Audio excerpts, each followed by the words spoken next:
25 साल की शादी के बाद अगर आपका हस्बैंड आपसे ये बोले, ओल्ड एज में तुझे कौन संभालेगा?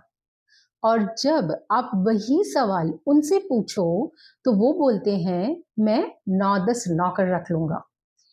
ये सिर्फ एक जोक नहीं था, ये एक सेंटेंस था जो 25 साल की रिलेशनशिप की इमोशनल रियलिटी दिखाता है। आज हम समझेंगे, अगर कोई पार्टनर बार बार ऐसे स्टेटमेंट्स देता है तो उसके पीछे क्या इमोशनल वजह होती है। वो पैटर्न भी हो सकता है और आप इस साइकिल से इमोशनली बाहर कैसे निकल सकते हैं। हाय, आई एम डॉक्टर भूमिका, रिलेशनशिप ट्रॉमा हीलिंग एक्सपर्ट। आज की ये वीडियो एक व्यूअर के कमेंट से इंस्पायर्ड है। उन्होंने लिखा, मैम मेरी शादी को 25 साल हो गए हैं। मेरे हस्बैंड ने पूछा, ओल्ड एज में तुझे कौन संभालेगा? जब मैंने उनसे वही सवाल पूछा तो उन्होंने कहा, मैं तो 9-10 नौकर रख लूंगा। इसका क्या मतलब समझो। फ्रेंड्स, अगर आपने भी कभी किसी के वर्ड्स से अपनी पूरी वैल्यू पर सवाल उठाया है तो ये वीडियो आपके लिए है। चलिए इस कपल को नाम दे देते हैं, सीमा और राजेश। 25 साल की शादी, बच्चों की जिम्मेदारी, पेरेंट्स की जिम्मेदारी, फाइनेंशियल स्ट्रगल्स चलते रहते हैं। हर मुश्किल में सीमा राजेश के साथ खड़ी होती है। एक शाम चाय पीते पीते राजेश मुस्कुराकर बोलते हैं, ओल्ड एज में तुझे कौन संभालेगा? सीमा भी हंसते हुए पूछती है, और आपको? राजेश हंसते हुए बोलते हैं, मैं तो 9-10 नौकर रख लूंगा। बस रूम में 5 सेकंड की खामोशी छा जाती है, लेकिन सीमा के अंदर 25 साल की पार्टनरशिप टूट गई। उस रात उसने सिर्फ एक सेंटेंस नहीं सुना, उसने महसूस किया, क्या मेरी जगह इतनी आसानी से रिप्लेस हो सकती है? आइए जानते हैं इसकी वजह। पहली वजह, they believe you will not leave. कभी कभी इमोशनली कंट्रोलिंग जो पार्टनर होता है, उन्हें लगता है कि इतने साल में मेरे साथ रही है कि अब ये कहीं नहीं जा सकती, और वहां पे धीरे धीरे रिस्पेक्ट कम होने लगता है।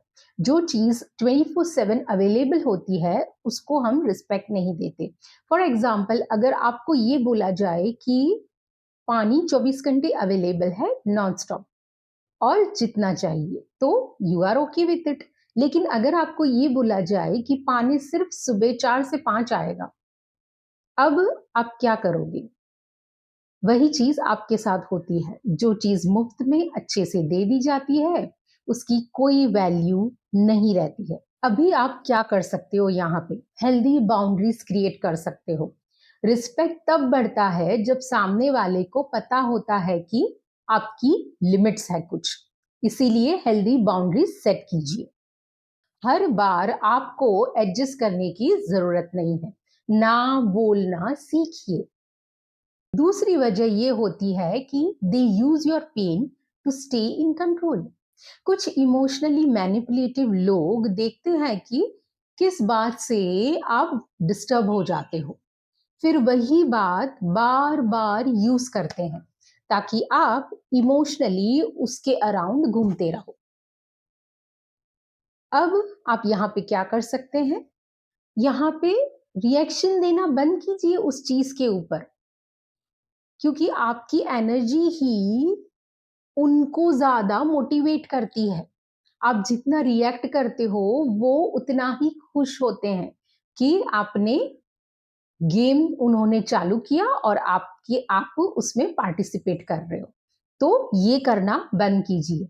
इंस्टेड एकदम शांत रहिए और अपने आप को इमोशनली ये कहते रहिए कि वो जो बोल रहे हैं वो आपकी पहचान या आपकी आइडेंटिटी नहीं है, और वही एनर्जी जो उनसे लड़ने में आप डालते हो वो बचाकर अपने आप पे फोकस करना शुरू कीजिए। तीसरी वजह, they assume you have nowhere else to go. जब सालों तक आप सिर्फ रिलेशनशिप के लिए जीते हो। कुछ पार्टनर्स मान लेते हैं कि आपके पास कोई सपोर्ट सिस्टम नहीं है, इसीलिए उन्हें लगता है ये कहीं नहीं जाएंगे। नाउ आप यहाँ पे क्या कर सकते हो, अपनी अलग दुनिया बसाओ, फैमिली के बाहर देखो, फ्रेंड्स, अपने हेल्थ पे काम करो, अपने कैरियर पे काम करो, जो आपने सालों पहले छोड़ दिए ऐसे पैशन, जो हॉबीज जो आपको खुशी देते हो, वो सब करना चालू कीजिए। और खुद पे ध्यान दीजिए, दूसरों पे नहीं। वो जो चाहते हैं वो मत बनिए, आप वो कीजिए जो आपको अच्छा लगता है, जो आपने सालों से छोड़ दिया है। और ऐसी बहुत सारी चीजें निकल के आएगी। और अपनी स्किल्स डेवलप कीजिए। आप जब अपनी स्किल्स पे काम करते हैं तो आप बेटर होने लगते हैं डे बाय डे। और जो चीज आप एंजॉय करते हैं उसकी वजह से जो अंदर आपको घबराहट होती है इन सब सवालों की वजह से, वो जो फियर होता है वो कम होने लगता है। और आपको एक अंदर से कॉन्फिडेंस डेवलप होने लगता है। तो ये सारी चीजें कीजिए। चौथी वजह ये होती है, they need you but their ego won't admit it. कभी कभी पार्टनर इमोशनली डिपेंडेंट होते हैं, लेकिन वनरेबिलिटी दिखाने के बजाय ईगो के पीछे छुप जाते हैं। प्यार एक्सप्रेस करने की बजाय ताना मार देते हैं। एम्पैथी दिखाने के बजाय पावर दिखाने लगते हैं। सो उनके ईगो को चेंज करना आपकी रिस्पॉन्सिबिलिटी नहीं है। सेल्फ रिस्पेक्ट को प्रोटेक्ट करना ये आपकी रिस्पॉन्सिबिलिटी है। तो उस पे काम कीजिए। मैं बार बार वापस यही बोलूंगी, फोकस ऑन योर सेल्फ। जब आप खुद पे फोकस करना शुरू करते हैं तो चीजें अलग लगने लगती है, और ये सब चीजें जो वो बोलते हैं वो आपको अफेक्ट नहीं करती।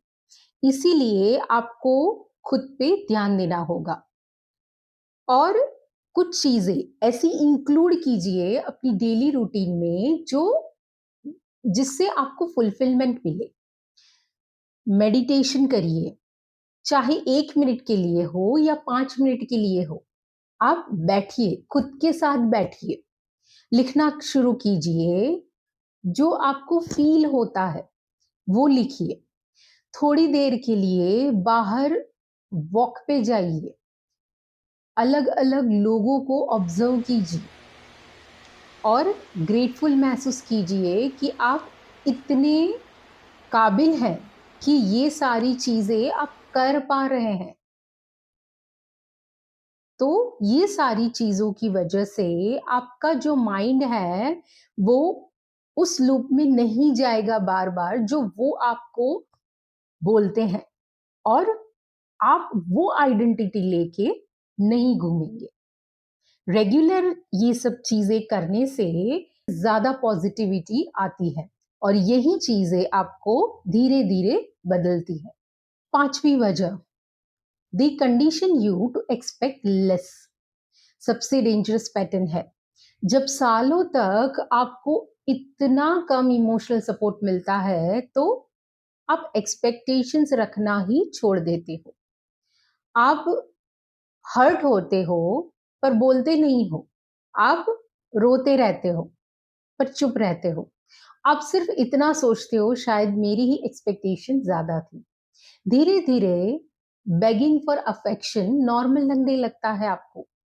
तो इन सब चीजों में से बाहर आने के लिए आप क्या करेंगे? हेल्दी रिलेशनशिप में रिस्पेक्ट मांगना नहीं पड़ता है, केयर के लिए भीख नहीं मांगनी पड़ती है, और डिग्निटी कॉम्प्रोमाइज नहीं होती है। ये बात हमेशा याद रखिए। अपनी इमोशनल नीड्स को गलत मत समझिए, और चीजों में गिल्टी फील करना बंद कीजिए, क्योंकि सामने वाले के पास वो सारे वेपन्स हैं कि वो आपको गिल्टी फील करवाएंगे और आप ही उनके पीछे पीछे सॉरी बोलते फिरोगे। ये आप नहीं करेंगे। तो फ्रेंड्स, ओल्ड एज का सबसे बड़ा डर नौकर का होना नहीं होता है। सबसे बड़ा डर ये होता है कि 25 साल के बाद भी अपनी वैल्यू आपको प्रूव करनी पड़ती है। याद रखिए, जो रिलेशनशिप आपको बार-बार ये फील कराए कि आप रिप्लेसेबल हो, वहाँ सबसे पहले अपनी सेल्फ वर्थ को बचाना आपका काम है। क्योंकि आपकी वैल्यू इस बात से डिसाइड नहीं होती कि ओल्ड एज में आपको कौन सँभालेगा। आपकी वैल्यू आज भी उतनी ही है जितनी 25 साल पहले थी। अगर आपको ये वीडियो रिलेटेबल लग रही है तो मुझे कमेंट में ज़रूर बताइए। और इस सिचुएशन में आप क्या करते, ये मुझे कमेंट में ज़रूर बताइए। अपनी कहानी यहाँ पे शेयर कीजिए ताकि किसी और को उससे स्ट्रेंथ मिल सके और वो भी इसमें से बाहर आ सके। अगर आपको ज़्यादा हेल्प चाहिए तो वन ऑन वन कॉल के लिए लिंक डिस्क्रिप्शन में है। और अगर आप जस्ट 21 डेज में इन सब चीज़ों में से बाहर आना चाहते हैं तो 21 डेज इमोशनल रीसेट ट्राई कर सकते हैं। लिंक डिस्क्रिप्शन में है। मेरे वीडियो को लाइक और सब्सक्राइब कीजिए और बेल आइकन ज़रूर दबाइए। And the most important thing, do take good care of yourself because nobody can do better than you. Thank you. Jai Hind.